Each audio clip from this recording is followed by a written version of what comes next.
दिनैहाय जोंहा खोब रंजानायनि सान जोंनि 14 नं चिरांदुवार समस्तिनि सिङाव जोंहा नैबे रुनिकाटानि थागिबि रुंसारि धीरेन्द्र नार्जारिनि फिसाज्ला जोंहा सानसोरां नार्जारि बिथाङा थांनाय जे 17 अक्ट'बर खालि जे आसामनि मोनसे APSC आनजादनि जे फिथाइ बे फिथाइखौ जोङो फोसावनायखौ नुनानै जों दिनैहाय खोब गोजोननाय मोनदों आरो बे आनजाद फोसावनायनि लेखानो जों नुबाय जोंहा बर'फोरनि गेजेराव गासै 40 सानि बारा दिनैहाय बे APSC आनजादाव उथ्रिसार जानायखौ जों नुनो मोनदों आरो बिनिनो जोङो दिनैहाय चिरां जिल्लायाव जोंहा 3 बेबादि APSC पास जानानै जोंनि बर'फोरनि गेजेराव मोनसे मानदान्दा लाबोनायखौ जों नुदों आरो जों दिनैहाय बुंनांगोन जोंनि नैबे रुनिकाटा हालामाव गिबिसिनै जोंहा सानसोरां नार्जारि बिथाङा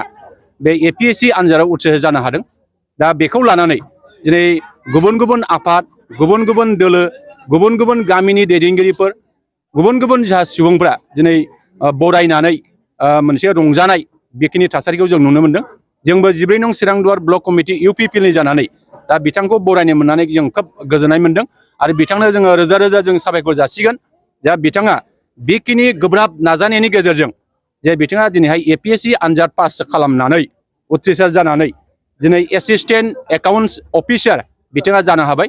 बिनि थाखाय आङो बिथांनो रोजा रोजा आं साबायखर जासिगोन। आं आसा खालामगोन जे जोंहा नैबे आसामनि APSC जे आनजादनि जे फिथाइ बे फिथाइयाव जोङो दिनै बुंनांगोन देग्लाय बयनिख्रुइबो बांसिन बेबादि आनजाद उथ्रिसार जानायखौ जों नुनो मोनदों। बिसेसकै बर'फोरनि गेजेराव बेबादि थासारिखौ जोङो नुनो मोनाखैमोन। देग्लाय जोङो बे थासारिखौ नुनानै खोब गोजोननाय मोनदों।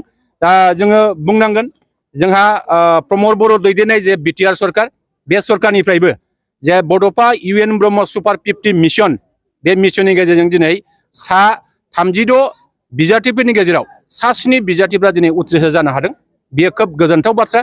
जोंनाव बेबायदि सिगां समाव बेबायदि मिशन गैयैनि थाखाय बेबायदि भिजन गैयैनि थाखाय जों बेबायदि आनजादफ्राव जों उथ्रिनो हानाय बेबायदि थासारिखौ जों मोनाखैमोन। बेयो खोब बाख्नायथाव आरो खोब बरायथाव। आसा खालामो जोङो फैबाय थानाय समाव बेबायदिनो जोंनि लाइमोन सेंग्रा सिख्लाफ्रा गोदान जोलै लाइमोन सेंग्रा सिख्लाफ्रा जाहाथे बे दिगाव निसय जोङो जुजिनानै चेलेन्ज खालामनानै गावखौ दानायनि थाखाय जेब्लाबो नांथाब नाजानायजों खामानि मावनांगोन आं बेखौ मिजिं खालामो।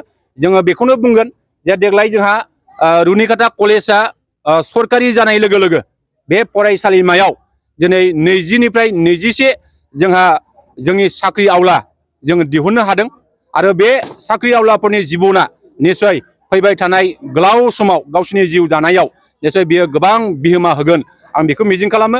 बिसेसकै जोंहा सानसोरां नार्जारि बिथाङाबो बे ओनसोलाव दिनै जोनोम लानानै बे ओनसोलाव दिनै थागिबि महरै थानानै बे ओनसोला जे गोग्लैसोनाय ओनसोलमोन बे ओनसोलाव थानानै बिथाङा दिनै बेबायदि APSC पास जानो हानाया जोंनि थाखाय खोब देरगाथाव आरो खोब बाख्नायथाव।